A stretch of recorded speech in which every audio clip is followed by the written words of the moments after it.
Social media में जिस तरीके से पति से पत्नी और पत्नियों से पति प्रताड़ित होते हैं और उस वीडियो वायरल होती है, जिसको लेकर आज राजधानी भोपाल के नाइन मसाला ये बेल्ट में जो है यहाँ पर एक बैठक हुई और इस बैठक में जो है पत्नियों से जो पीड़ित हैं पति, वो लोग यहाँ पहुँचे और एक ट्रस्ट भी है जो इनका सहयोग कर रहा है और उस ट्रस्ट से हमारे साथ मैडम भी हैं और उन मैडम से बातचीत करते हैं कि मैडम ये जो आज आप लोगों ने बैठक की, जो पति जो पीड़ित हैं पत्नियों से, ये किस टाइप से केसेस आए हैं और ये जो आपका ट्रस्ट है इसके माध्यम से आगामी क्या है प्लान?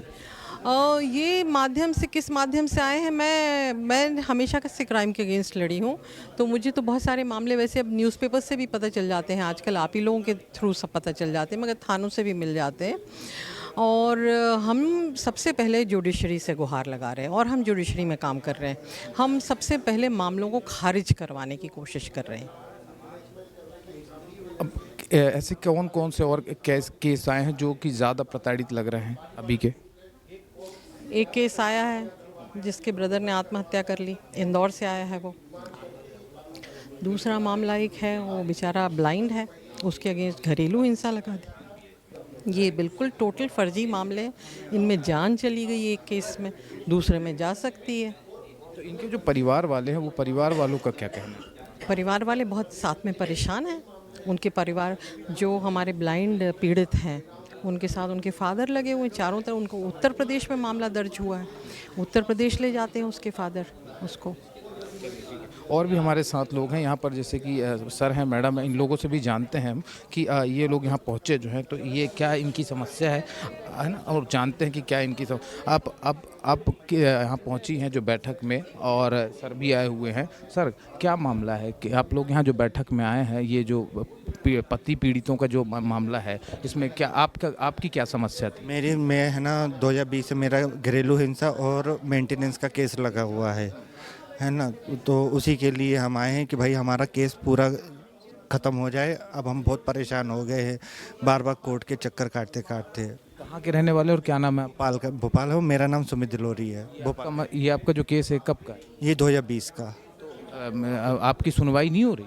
सुनवाई उसके पक्ष में हो गई है कि है ना, मेंटेनेंस का 8,000 रुपये बांध दिया है, पर मैं हूँ फौज से रिटायर, मेरे को 25,000 तो पेंशन मिलती है और दूसरी कोई सर्विस नहीं है मेरे पास। अब उसमें से भी मेरे को 8,000 रुपये मेंटेनेंस का बांध दिया है। आपकी शादी कहाँ हुई? मैं भोपाल में ही, और वो सर्विस कर रही है, 27,500 रुपये कमा रही है। ऊपर जज साहब के सामने उन्होंने कबूल किया है कि हाँ मैं है ना कमा रही हूँ, फिर भी मेरा 8,000 रुपये बांध दिया है। अब आप जो ये जो ट्रस्ट, जिस ट्रस्ट के माध्यम से आप लोग जुड़े हैं, जो ये मैडम थी, ये इनका क्या कहना, क्या सहयोग कर? अब ये आगे, अब हमारी प्रॉब्लम आगे आपके माध्यम से जाएगी तो इसका कोई ना कोई सलूशन जल्द से जल्द निकल जाएगा। हमारे साथ मैडम भी हैं, उनसे भी जानते हैं। जी, आपका नाम? रेनू।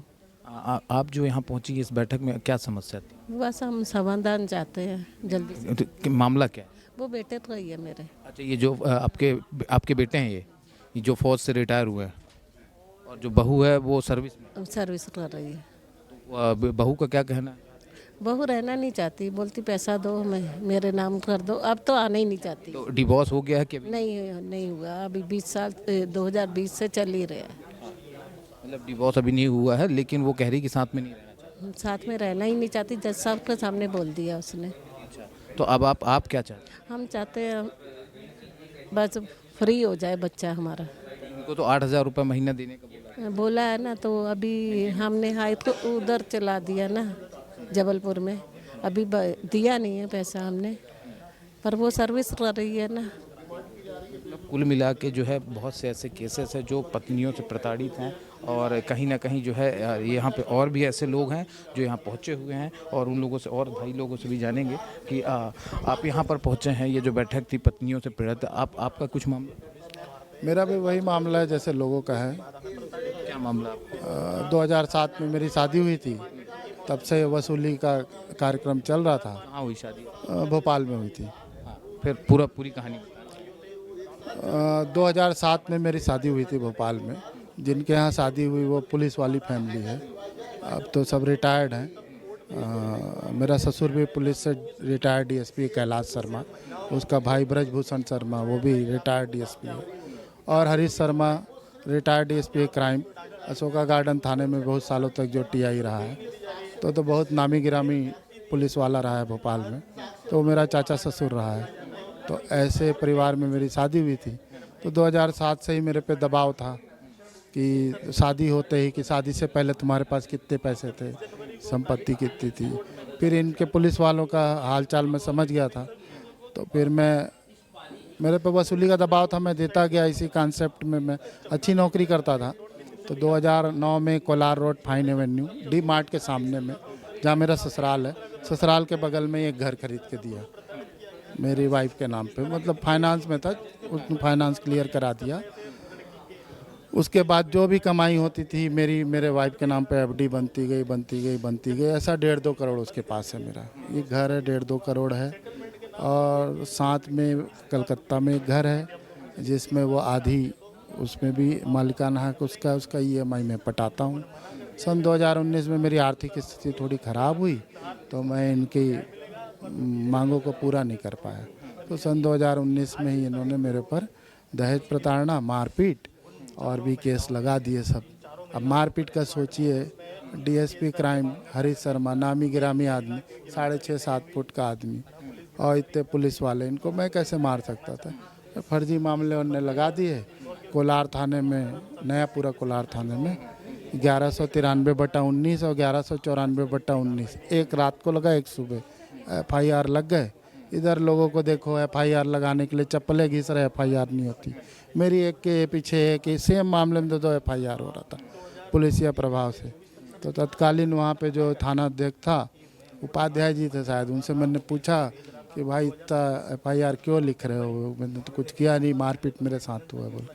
तो उनने बोला कि हरीश शर्मा जो है वो SP साहब से बात की है। तो SP साहब ने बोला, तत्कालीन टाइम में SP रूल था कि जो बोल रहा है हरीश उस हिसाब से FIR लिख दो। तो हमने लिख दिया। तो उसके बाद से केस चल रहा है। आज 6 साल हो गए। मेरा एक उस समय 6 साल का बच्चा था, अब तो बड़ा हो गया, 12-13 साल का। मैं कभी बात नहीं कर पाया, मिल भी नहीं पाया। और मेरी वाइफ भी मूर्ख है, उनके बहकावे में चल रही है, पैसा मेरा रखी हुई है। ऐसा ही है मेरा भी मामला। और अभी 1 साल पहले ये सब पुलिस वाले मिलके मेरे से कोर्ट परिसर में मारपीट की। अब मैं आपके माध्यम से ये पूछना चाहता हूँ, मैं कहाँ जाके रिपोर्ट करूँ? कोई मेरा रिपोर्ट लिखेगा? नहीं ना। तो अब हम तो संघर्ष करेंगे या नहीं संघर्ष करेंगे? बच्चा आपके सामने? वो हमको भोपाल आना ज़रूरी है। बच्चा मेरे देखा ही नहीं जब से मेरे साथ से गया है। वो भोपाल आना ज़रूरी है, क्योंकि 2 पैसे नहीं जाएंगे, कोर्ट नॉन अवेलेबल निकाल देता है। और कोर्ट परिसर में हरीश शर्मा जैसे पुलिस वाले हमको मारते हैं। अब हम किसके पास शिकायत करें? हमारे पास 2 ही रास्ते, संघर्ष करो या भाई का ये जैसे हाल हुआ है वो हमारा भी हाल होगा। आप जो है ये किस सन में शादी हुई? गुवाहाटी से आया वो, मेरे 30,000-40,000 खर्चा हो जाता है एक बार आने में। वहाँ सर्विस करते? हाँ, सर्विस के चक्कर में मैं बाहर ही रहता हूँ। वाइफ क्या करती, हाउस वाइफ? वाइफ अभी कहीं नौकरी करती थी, क्या करती थी मैं डिटेल लेने की कोशिश नहीं। जब शादी हुई थी? शादी वाइफ वो हाउस वाइफ थी, उसको मेरा पैसा बटोरने से फुर्सत मिले तब नौकरी करे ना। आपके पास 2 करोड़ रहे, आपको क्या ज़रूरत नौकरी करने की? तो अब मतलब ये क्या वो अलग नहीं होना चाहती? नहीं, अलग होने नहीं होने का सवाल नहीं है। केस चल रहा है, मैं प्रताड़ित हूँ। वो क्या होगा अगर अलग होके? कहीं ना कहीं आप प्रताड़ित है, उसका पैसा चला गया और मैं प्रताड़ित हूँ बस। तो हमारे साथ और भी लोग मौजूद हैं अभी जो ये पहुंचे हुए हैं, और उनसे भी जानेंगे और समझेंगे कि क्या समस्या थी और यहाँ पर ये जो बैठक हुई है और इस बैठक में ये लोग जो पहुंचे हैं। जी, आपका नाम? जी, मेरा नाम सूरज पडियार है। ये जो पत्नी पीड़ित को लेकर यहाँ ये जो बैठक हुई है, क्या समस्या है आपकी, जरा विस्तार में बताएं। मेरा भाई था नितिन पडियार, जिसने इन सब प्रताड़नाओं से प्रताड़ित होकर अपनी पत्नी, सास और सालियों से प्रताड़ित होकर 20 जनवरी 2025 को सुसाइड कमिट कर लिया था इंदौर में। नितिन ने लव मैरिज की थी 2019 में मूसाखेड़ी के आर्य समाज मंदिर में, और उसके बाद लड़की हमारे साथ रह रही थी परिवार में। जब लड़की की बातचीत शुरू हुई उसकी मदर से, तब से वो घर में उसने कलेश करना शुरू कर दिया था कि मुझे एक अलग मकान या फ्लैट खरीद के दो, मैं उसमें रहूँगी। जब नितिन ने अलग किराए से लेके रही तो उसके बाद वो कम से कम 3 से 4 महीने नितिन के साथ अकेले रही, पर नितिन के साथ उसने लड़ना झगड़ना बंद नहीं किया, क्योंकि उसे अपने नाम से एक मकान चाहिए था। नितिन वापस हम लोगों के साथ आ गया। कुछ समय बाद नितिन को एक लड़का हुआ, जिसको 5 महीने का होने के बाद वो लड़की अपने साथ लेके अपने पिहर कुचामन सिटी राजस्थान चली गई। वहाँ 2023 में गई थी वो मार्च में, और जब वो डिमांड्स नितिन नहीं मान रहा था उसकी, पैसे भेजना बंद कर दिए, अलग मकान नहीं ले रहा था, तो 2024 में उसके ऊपर उन्होंने घरेलू हिंसा, मारपीट और 125 मेंटेनेंस का केस और तलाक, ये सारी चीज़ें दायर की कोर्ट में, कुचामन सिटी राजस्थान में। नितिन 4 महीने तक 5 से 6 तारीखों पे गया। जब उन लोगों ने देख लिया कि ये लोग इस तरह से परेशान नहीं हो रहे हैं, तो उसने मेरी मदर, मेरे और मेरे भाई तीनों के ऊपर एक झूठी एफआईआर दर्ज की यहाँ से जाने के 1 साल बाद। बिना तथ्यों को जांचे वहाँ के टीआई महोदय ने हमारे ऊपर एक झूठा एफआईआर दर्ज कर लिया। उसके बाद हमें बुलाया गया, जिसमें हमें 2 से 3 बार बिना मतलब बुलाया गया, वापस भेज दिया गया। जब हमने पूछा कि इसका कारण क्या है, तो उन्होंने कहा कि आप 50,000 रुपये दे दो, नहीं तो इसी तरह परेशान होना पड़ेगा आप लोगों को। 50,000 दो, आपकी माता जी का और आपका, सूरज पडियार और राधा पडियार का नाम इसमें से हटा दिया जाएगा, सिर्फ नितिन को आरोपी रखा जाएगा। हमने जब मना किया उस चीज़ के लिए, तो नितिन के साथ मारपीट हुई थाने में। मारपीट होने के साथ साथ जब हम लोगों की चार्जशीट फाइल हुई दिसंबर में, हम लोगों ने बेल लिया। बेल बड़ी मुश्किल से मिला। बेल मिलने के बाद हम लोगों को कोर्ट परिसर के बाहर फिर से धमकाया गया उन लोगों के द्वारा, हर्षा और उसकी सास और पत्नी और सब द्वारा। मतलब आपके भाई के ससुराल पक्ष के द्वारा? भाई के ससुराल पक्ष के द्वारा डराया धमकाया गया, और यहाँ ये बोला गया कि अगली तारीख पे, जो 31 जनवरी की तारीख है, उसके पहले आपके ऊपर रेप के केसेस और दायर किए जाएंगे, और भी बहुत सारे केसेस जो आप पे दायर किए जाएंगे। उससे कहीं ना कहीं नितिन डरा हुआ था। 31 जनवरी 2025 को हम लोगों की तारीख थी कुचामन सिटी राजस्थान में, और 20 जनवरी को मेरे भाई ने सुसाइड कमिट किया, जिसमें उसने 14 पेज का सुसाइड नोट लिखा। उसमें उसने कम शब्दों में उसकी पूरी प्रताड़ना लिख दी कि वो किस तरह से प्रताड़ित था, उसको किस तरह से परेशान किया गया, क्या उसकी कहानी थी। वो सुसाइड राजस्थान में किया? सुसाइड इंदौर में मेरे घर, अपने घर पे किया है उन्होंने जी। और इनका इंटेंशन था पैसा? वो पैसा ही ले रहे थे, वो कि 50,000 रुपये ले रहे थे। 50,000 रुपये पुलिस मांग रही थी। ये लोग तो 20 लाख रुपए मांग रहे थे। मेंटेनेंस ये जो है 20 लाख रुपए कोर्ट के बाहर मांग रहे थे कि आप 20 लाख रुपए दे दो, सेटलमेंट करने के लिए सारे केसेस बंद कर देंगे आपके खिलाफ जो चल रहे हैं। उसके लिए 20 लाख रुपए मांग रहे थे वो लोग जी। तो कुल मिला के ये है कि एक तरफ पुलिस भी आप लोगों से पैसे मांग रही थी, और दूसरी तरफ जो है विपिन का जो ससुराल पक्ष था वो भी कहीं ना कहीं लाखों रुपए की डिमांड कर रहा था। जी, नितिन के ससुराल पक्ष इसी पैसे की व्यवस्था न होने के कारण, पैसा न होने के कारण उसने सुसाइड किया। व्यवस्था पैसे या उस तरह की नहीं है सर। बात यह है कि न्याय प्रणाली से हम लोग अगर कुछ उम्मीद रख रहे हैं, तो इक्वलिटी की जब बात हो रही है कि पुरुष और महिला एक समान है, तो फिर हम लोगों को भी न्याय मिलना चाहिए। पर वहाँ के न्यायाधीश महोदय ने हम लोगों से पूछा तक नहीं कि आप लोग किस तरह से या किस तरह से आप परेशान हैं या क्या केस है। ये सिर्फ महिला की सुनी जाती है न्यायालय में भी, और पुलिस वाले भी सिर्फ और सिर्फ महिला की सुनते हैं। उनको एडवाइस दी जाती है वहाँ से कि आप एक काम करो, ऐसा नहीं ऐसा बोलो, ताकि इस तरह से और केस मजबूत हो जाए, इस तरह से।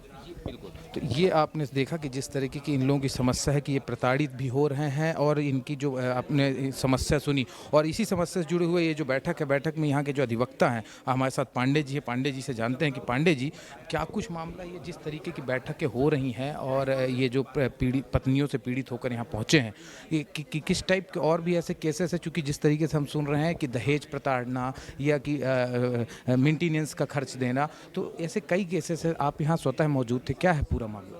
ये देखिए, जो महिलाओं को कानून में प्रावधान दिया गया है उसका मिसयूज हो रहा है। महिलाएं पुरुषों के परिवार वालों को ब्लैकमेल कर रही हैं, और उनसे ये पैसे ऐंठने का एक नया आतंक शुरू हो गया है। अब आवश्यकता है कि पुरुषों के प्रोटेक्शन के लिए, जैसे महिलाओं के लिए एक्ट बना है, कानून में प्रावधान दिए, ऐसे पुरुषों को भी कानून में प्रावधान दिए जाए, उनके लिए कानून बनाया जाए। और जो मामले अभी कोर्ट में चल रहे हैं उन मामलों को टाइम लिमिट 6 माह की समय अवधि में डिसाइड किया जाए, ताकि वो इस प्रकार की न्यायिक और सामाजिक और आर्थिक प्रताड़ना से बच सके। लगभग कितने केस थे आज? ऐसे करोड़ों के संख्या में केस है, जेलों में ऐसे हजारों की संख्या में। यहाँ ये जो आज बैठक हुई, इस बैठक में इसमें करीब ऐसे केस हैं जो कि देखने में ही लग रहे हैं कि झूठे मामले हैं। ये टॉर्चर किया जा रहा है, उनको ब्लैकमेलिंग की जा रही है, प्रताड़ित किया जा रहा है, सामाजिक रूप से, आर्थिक रूप से, व्यवहारिक रूप से, जुडिशली के रूप से, वकील के रूप से, मतलब हर प्रकार से पूरा परिवार प्रताड़ित हो रहा है। ऐसे मामले भी हैं जिसमें कि दहेज प्रताड़ना में उस महिला को आरोपी बनाया गया जो बिस्तर में टोटली लेटी हुई है, लेटरिंग बाथरूम भी बिस्तर में कर रही है, अपने कमर कूल्हे के बल बैठ नहीं पाती है, लेकिन वो आरोपी बनी हुई है। ऐसे मामलों में पुलिस को देखना चाहिए। पुलिस को बिना प्रमाण, बिना जांच के, बिना भौतिक सत्यापन के ऐसे कोई अपराध पुलिसों के खिलाफ महिला के कहने पे दर्ज नहीं करना चाहिए। कोई ट्रस्ट भी की जा रही है। कोई ट्रस्ट भी बना हुआ है जिसमें एक महिला है जो बता रही हैं कि कई इसमें सीनियर जर्नलिस्ट भी हैं जो आगामी समय में इस ट्रस्ट में जुड़ेंगे और ऐसे केसेस को लेकर आगे बढ़ेंगे। हम ऑलरेडी बढ़ चुके हैं।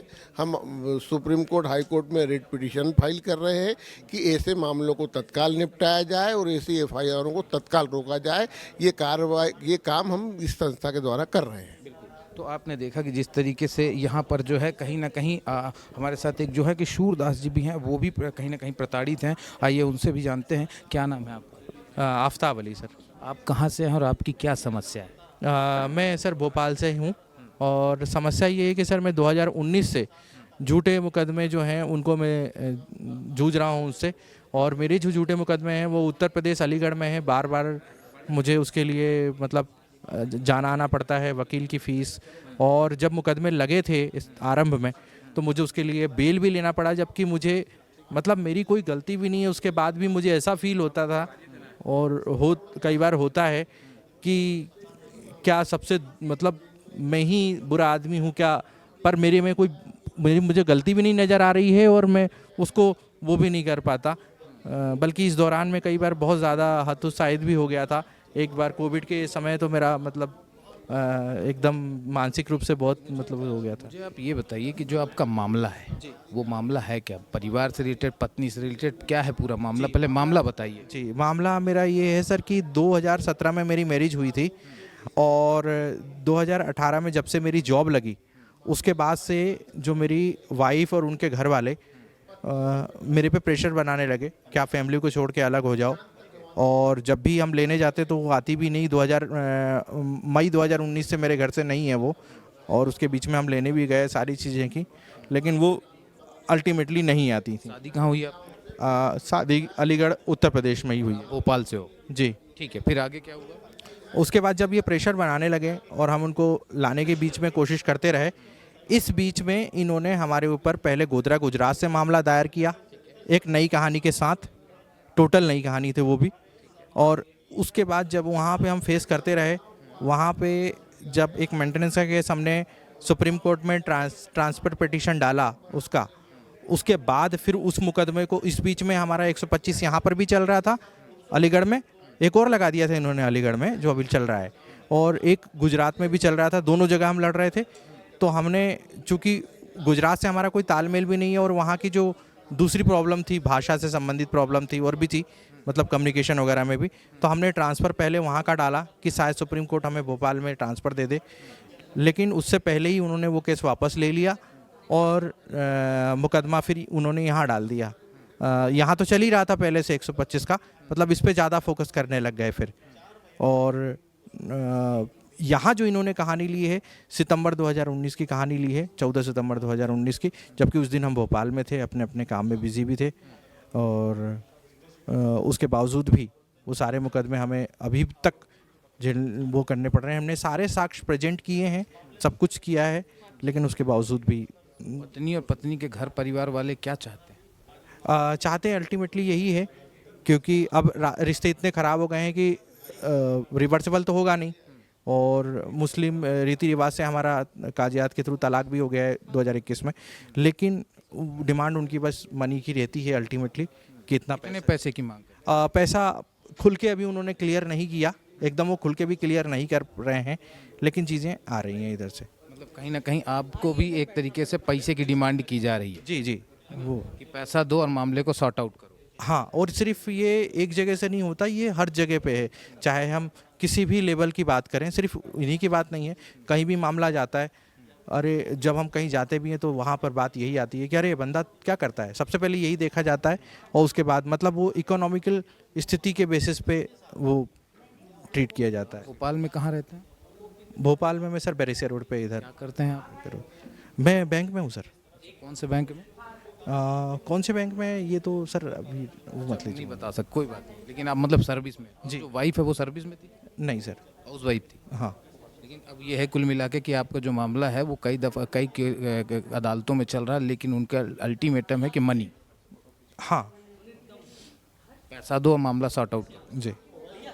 आपने देखा कि जिस तरीके से ये राजधानी भोपाल में ये जो पत्नियों से पीड़ित यहाँ जो महिला पुरुष पहुँचे हुए हैं, कोई मेंटेनेंस का खर्च का मामला है, तो कहीं जो है शादी से 10 साल हो गए हैं, उनसे कहीं ना कहीं जो है कि पैसे की डिमांड की जा रही है कि किसी से 20 लाख रुपए तो किसी से 10 लाख रुपए कि ऐसे पैसे दें और इस मामले को सॉर्ट आउट करें। इस तरीके के मामले को लेकर आज राजधानी भोपाल के 9 मसाला में जो ये है एक ट्रस्ट के माध्यम से, एडवोकेट के माध्यम से जो है यहाँ पर कई ऐसे पीड़ित जो है महिला पत्नियों से पीड़ित यहाँ पहुँचे हैं और उनके कहीं ना कहीं कुछ ऐसे भी परिजन पहुँचे हैं जो कि परिवार हैं और वो लोग यहाँ बैठकर ये जो ट्रस्ट के माध्यम से हैं ये आगे की लड़ाई लड़ने के लिए अब न्यायालय को कहना चाह रहे हैं कि न्यायालय जिस तरीके से महिलाओं के लिए कानून एक्ट धारा बनाई हुई है वैसे कहीं ना कहीं पुरुषों के लिए बनाए ताकि ये पुरुष इस तरीके से प्रताड़ित ना हो। कैमरा पर्सन गौरव के साथ आदित्य मिश्रा, नेशन मिरर, भोपाल।